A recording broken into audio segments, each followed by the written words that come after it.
my potential run for 2024.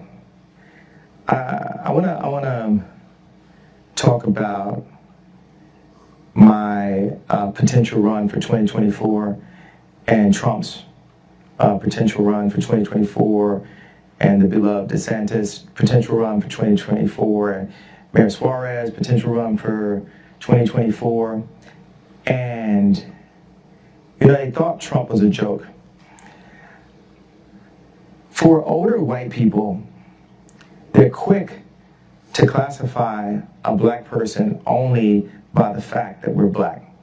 Even Trump, a person that's, we'd consider to be a friend of mine, when I went to the White House, I called him after that to get A$AP Rocky out of jail.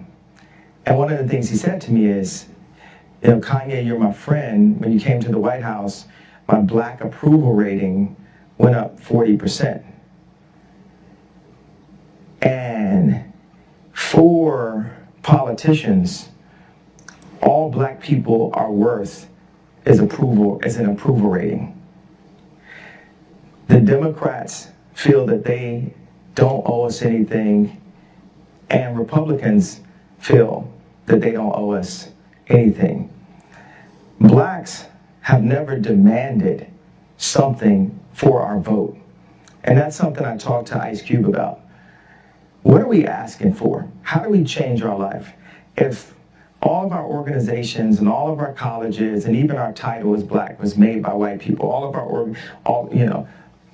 our jobs, and Black Wall Street,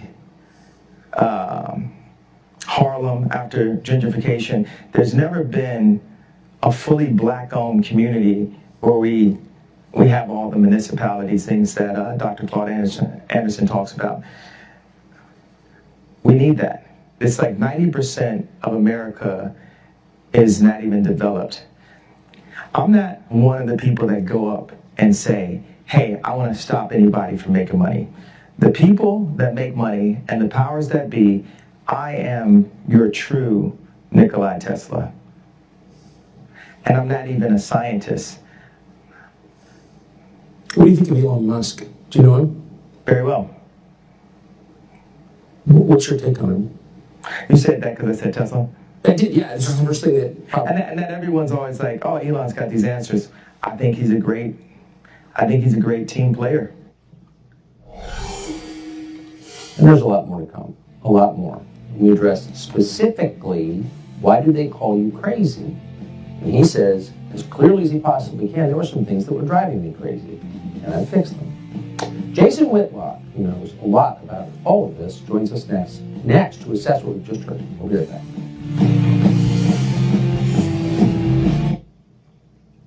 It's amazing what the stakes are when a very famous person decides to speak his mind. Very famous people can't have free speech. That's not allowed.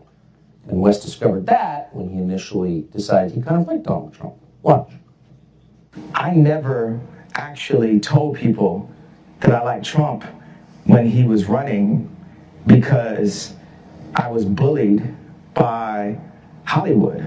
Because I stayed in Hollywood and people were like, think about your kids, and I'm trying to hold on to the marriage, so I'm just biting my tongue. Like, there's so many fathers and mothers that go to work every day and they're in a situation where they're biting their tongue because they think it will be better for their children. That's right. So even me in my position, I was biting my tongue on my political opinion because I thought it would be better for my children.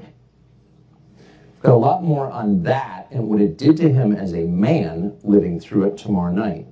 But first, our friend Jason Whitlock, host of Fearless, joins us to assess what we just saw. Jason, what did you think of that?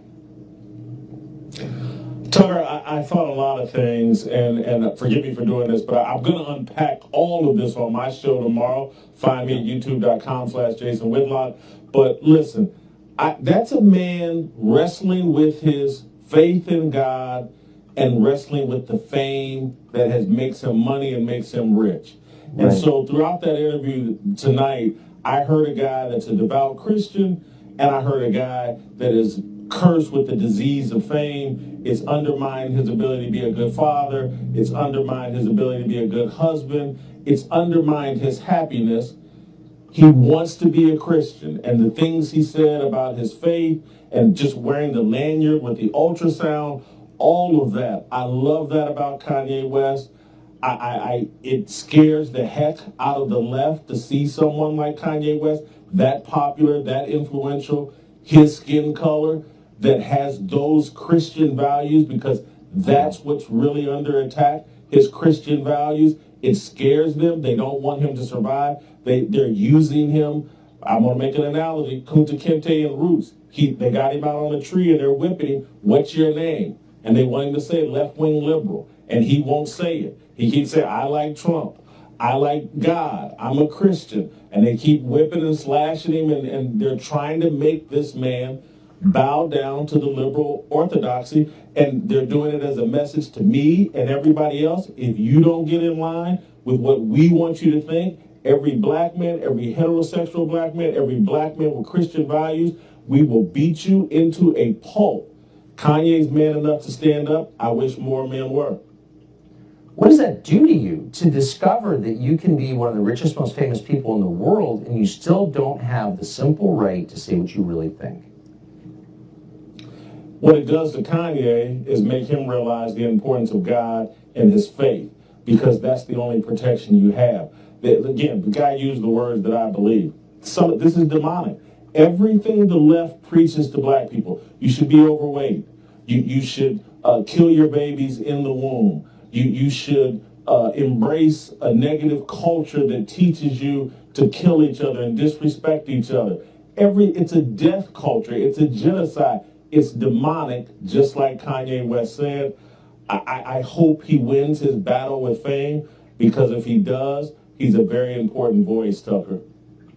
How can you say you respect someone or a group of people if you don't allow them to reach their own conclusions about the world around them? If you respect a man, you let him say his piece and you listen respectfully. It's clear as day the left doesn't respect black people. We're being used as pawns in their demonic game that they're playing. And I know that sounds hyperbolic, but it's just factual. It's a death culture. It's hostile to Christian values. You have to throw them all out in order to serve their political movement. You have to be pro-abortion. You have to believe in the matriarchy and the disruption of the nuclear family. If you're a person of faith, black, white, whatever, if you understand a biblical worldview, family is at the heart of all of it. And that's why Kanye is so devastated, because his family has been destroyed. His wife is eating from the forbidden fruit of feminism, the matriarchy, and the left's demonic culture. His family has been destroyed. Any person with just a layman's understanding of faith, of Christian faith, the family's at the heart of the structure. That's what God designed. This